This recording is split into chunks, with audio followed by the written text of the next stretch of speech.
Assalamualaikum warahmatullahi wabarakatuh. Alhamdulillahirrabbilalamin.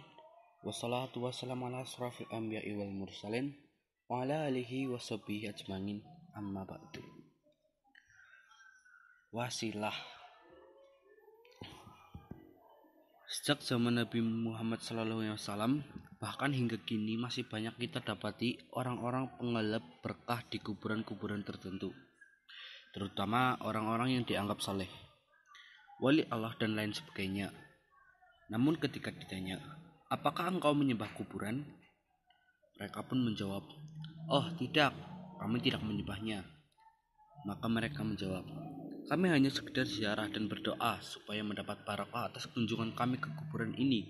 Karena si fulan ini dahulu adalah orang yang soleh yang memiliki karamah dan seterusnya dan seterusnya. Dengan kata lain, para pengagung kuburan ini ingin menjadi si mayat sebagai wasilah atau perantara untuk menyampaikan doa kepada Allah.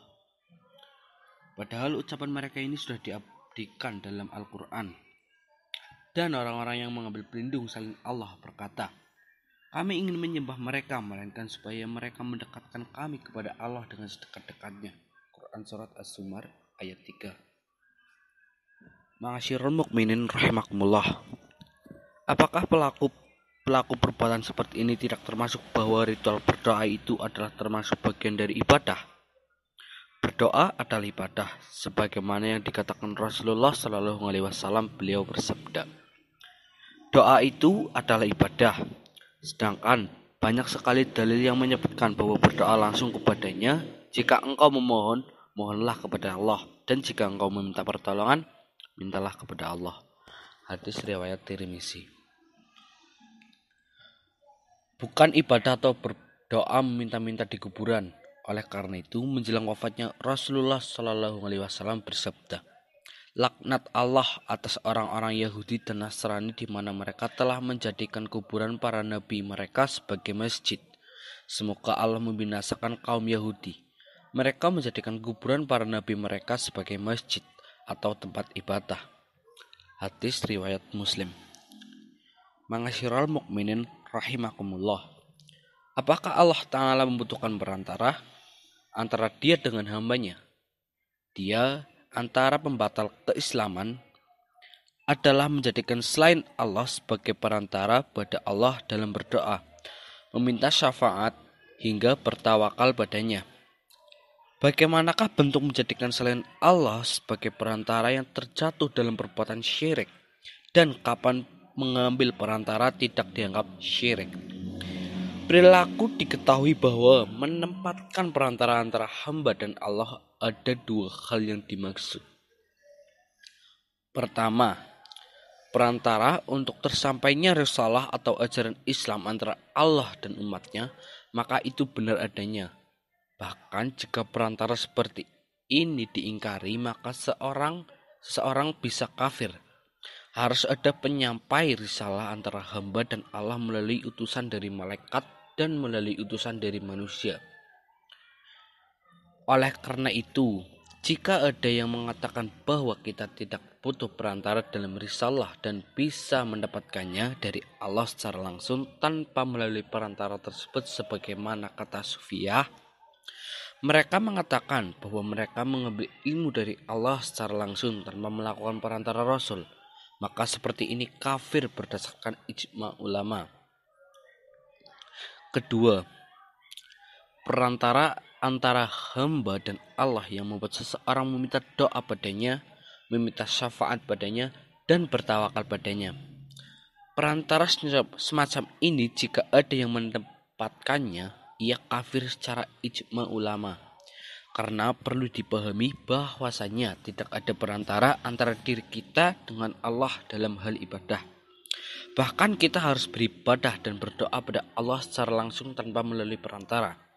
Syafaat itu diminta pada Allah tanpa melalui perantara.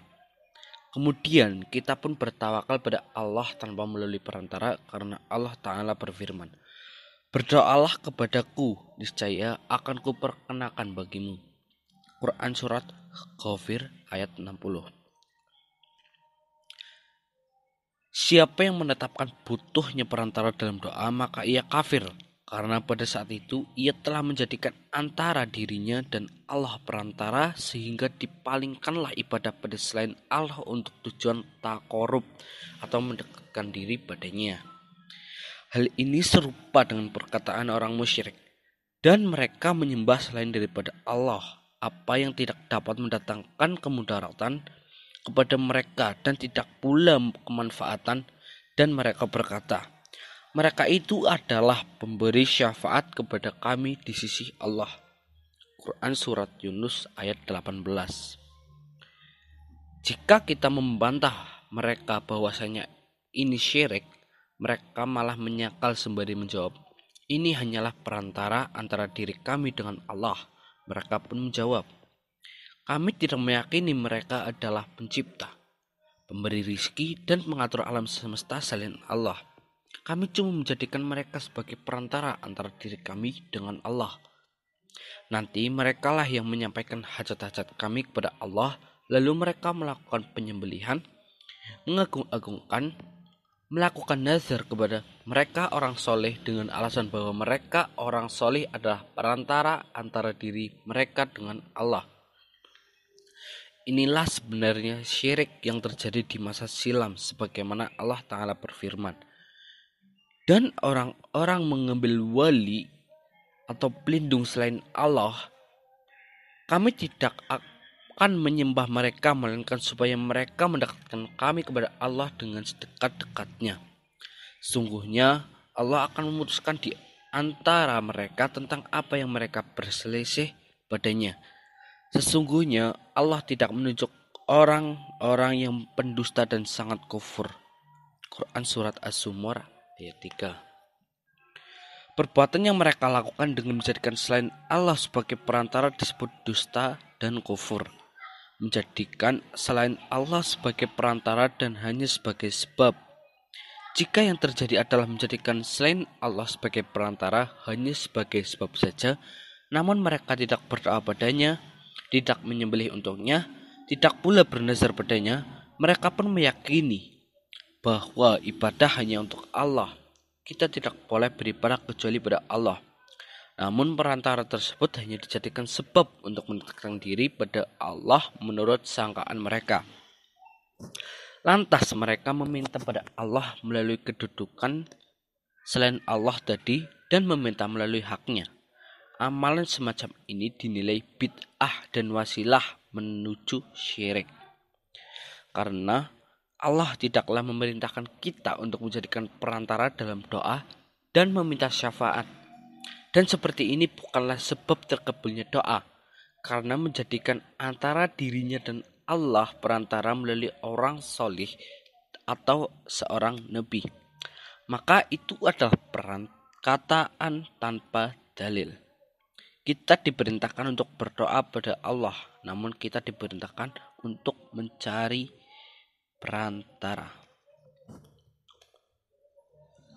Sekian yang dapat saya sampaikan, kurang lebihnya mohon maaf. Wassalamualaikum warahmatullahi wabarakatuh.